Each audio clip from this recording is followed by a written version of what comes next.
Now this is my absolute favorite powder foundation. It's the only foundation I use. I'm not into liquid foundation at all, and that's just because I have like super oily skin, and I just find that mineral foundation works great for me. It also helps to keep my face feeling free when I'm wearing makeup. It doesn't really ever feel like I have makeup on. The only thing I ever feel when I'm wearing makeup is mascara. And I love that about mineral foundation. The first mineral foundation I used was by Bare Essentials, or yeah, is it Bare Essentials? Yeah. And you can get that at Sephora or Macy's, and the thing about that is it's just really expensive. It works good, but it's just super expensive. I've also used a mineral foundation from Jane Iredale, and that worked awesome as well, but again, it was pretty pricey. And I found out about Everyday Minerals online, and it's super affordable. You can get, let's see, what is this? This is 0.17 ounces or 4.8 grams. And this costs, I believe it's about $12 or $14. It's just way more affordable than, you know, getting it from Bare Essentials or whatever. And it's really like all natural, it's vegan, it's not tested on animals. They have really good makeup brushes as well that are all synthetic fibers, and I just feel like this is really great for my skin, and I don't feel like this ever causes me to break out or anything. It just feels like you're not wearing makeup, and that's what I like. And it's buildable coverage also, so you can like have just a little bit on and be more natural looking, or you can really build it up and get really nice coverage.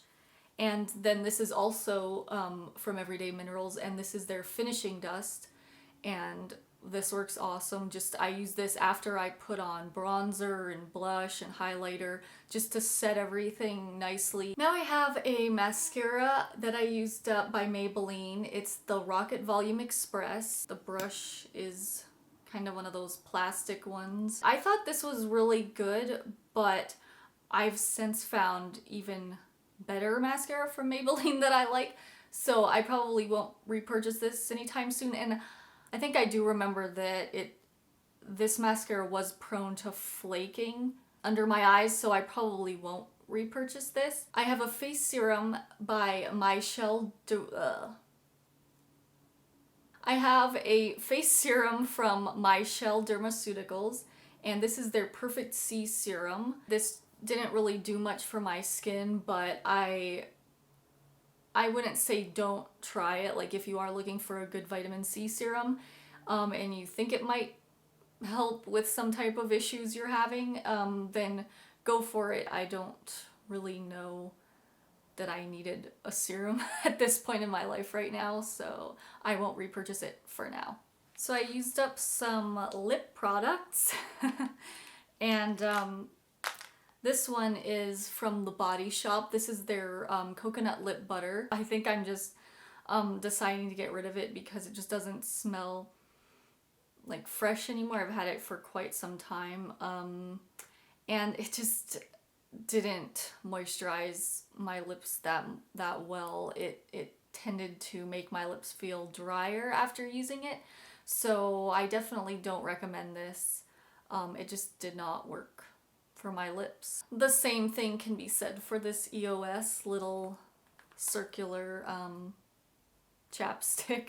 Yeah, I liked the smell of this. I think this was the strawberry one, but I just feel like the EOS lip balms are kind of like overhyped products, and it really just like made my lips feel drier and not really that nourished. So I definitely will not repurchase this. I had wanted to try it though, just because I heard so much, you know, about these, but nah. Another thing that I feel was overhyped is the chapstick cake batter, you know, chapstick. And I heard that this like was really hydrating and smelled delicious, and I wouldn't say it smells like cake batter. I'd say it smells more like an ice cream cone, like just the cone part. So it's okay, and the flavor doesn't really last that long. Like, I'm a sucker for like yummy tasting chapsticks. Like, even those Bonnie Bell lip smackers, like I would buy those because I just thought that they sounded so yummy, and when I would apply them, like sometimes I wouldn't even be able to taste them. So I don't know, maybe I just have bad taste buds or I have a super sweet tooth, and this just was not good enough for me, and it wasn't that hydrating. Now I do have a lip smacker that I like. The only lip smacker I think I like, it's the Dr. Pepper one, and what I also like about it is that it's got like a red tint to it, so you can wear this like if you just want a slight hint of color. You can taste the Dr. Pepper for a little bit. It just doesn't last as long as I'd like it to, because when something tastes yummy to me, I just want it to keep tasting yummy. Another product that I feel this video should be about, like, products that I find are overhyped, but whatever. I'm not gonna finish this. This is a baby lips that I've had for years, and the lid just doesn't really snap shut anymore, and I just find that this again does not moisturize as well as I'd like it to. It feels really smooth at first, but after a while my lips just start to feel parched. So again, I don't know why so many people like these. They're pretty affordable and they do have like nice tints to them, but I would probably go with the Dr. Pepper lip smacker over this. Now I have my all-time favorite chapstick, and this is by the brand called Shakalaka, and it's called Shakalaka Lip Blocka. We got these at one point because my boyfriend's brother is a surfer, and he would get these chapsticks, and that's how I found out about them. I think they can only be bought online or in certain surf shops and stuff, but this is my absolute favorite chapstick, lip balm, whatever, that I've ever tried, because it really does hydrate well and it smells delicious. It smells like coconut. This one's just totally totally gone, but it tastes delicious. It's got SPF 15, and it's just better than chapstick, better than any drugstore chapstick I've ever tried, and I've tried a lot. So I definitely recommend this, and it works great under lipstick and lip gloss, and I just love it, and I will continue to repurchase it as long as they continue to make it. Now I just have some boring nail polish remover. This is the Sally Hansen Extra Strength. It does have acetone in it. Yeah.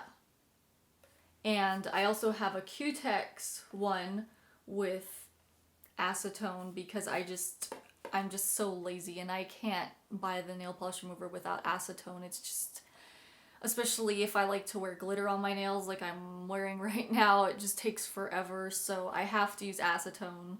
I know it's bad for my nails, but you know, they say that they've got some conditioning botanical oils, so, you know, it can't be that bad.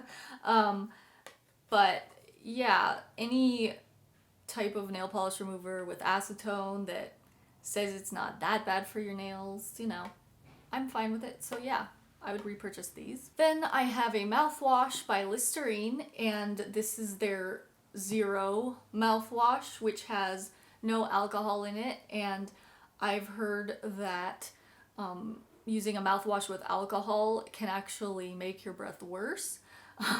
So I definitely liked this, and it's less harsh, and it tastes yummy, and it makes my breath fresh, so yeah, I recommend it. Now I have a very popular product by It's a 10. It's their Miracle Leave-In product, and this works awesome for my hair. The thing I like about it the most is that it detangles my hair like nothing else. I have really fine, thick hair that tangles so easily, and I think that's the case with a lot of blondes. They just have really tangly hair, and this works awesome for that. It also, you know, adds shine, controls frizz, seals and protects hair color, prevents split ends, stops hair breakage, creates silkiness, blah blah blah. It's a flat iron spray and thermal protector. It's just, that's why they call it It's a 10. It does 10 different things and it's awesome and it smells yummy. Now I wanted to try out the 3-Minute Miracle again. I had tried this years ago, the moisturizing one, and this is their 3-Minute Miracle Smooth. And it says it's got 24-hour frizz control in 3 minutes. This was okay. It worked pretty well. I liked that you could like squeeze it and it would squirt out the bottom, or you could, you know, unscrew it and just use it like that if you want. I would probably try the moist one again just because that's the one I remember working well. It worked okay, but if I repurchase this, it will be the moist one. I have an Herbal Essences shampoo. It's their Smooth collection, which they brought back. I think I talked about that in my last Empties video. And it's the original rose scented shampoo. This one says it's the Smooth collection. I think in the past it was for color treated hair. It would probably work fine for color treated hair as well. It's got 0% silicone, which is great because I have really oily roots and I just love shampoos that don't have silicone in them because my roots just get way too oily way too fast. So I definitely recommend this. It's not that hydrating, but as long as you use a good conditioner with it, it works great at cleaning those roots. Now I have a top coat, and this is my all-time favorite top coat ever. It's by Dazzle Dry. I think you can only get this online. I could be wrong, but this is a vegan nail polish line. To me, like, this works better than Seche Vite, which I know is very popular with professionals, and just, it works for a lot of people. Unfortunately for me, I don't know why, but Seche Vite just does not work with my nails. I have pretty thin, like flexible nails, and maybe it works better on people with like thicker nails. But I just find that when I use Seche Vite, it does not dry as fast as I'd like it to, and it tends to make my nails chip like in the next day or two. And this definitely like makes my polish last longer. It also depends on the polish that I use with it though, and this is the only top coat I will use because it's just awesome. It dries quickly, it reduces chipping, and I love it. So now I have a Sebastian Volupte shampoo. It's a little travel or sample size. I just got this to try it out. I believe this doesn't have silicones in it, and it's just supposedly like really volumizing, and I just felt like this was a bit too drying on my hair. It did add volume, but it was extremely drying as well. So I feel like I need something without silicone, but that's more hydrating instead of volumizing. And the last thing that I have is just a little travel Tresemme hairspray, and this is their Extra Firm Control. I've had this for years and I'm glad I finally used it up. I don't like the feeling of this type of hairspray. I just like the more fine mist hairsprays, so I wouldn't repurchase this. It worked okay though if you just want a basic hairspray with extra firm hold. Alright, so that was several months worth of products. If you have any questions, just leave them down below. I hope that this was helpful, and I'll see you in my next video. Bye! Now I used up a... Oh, hey Bobby? Hey Bobby? Bobby?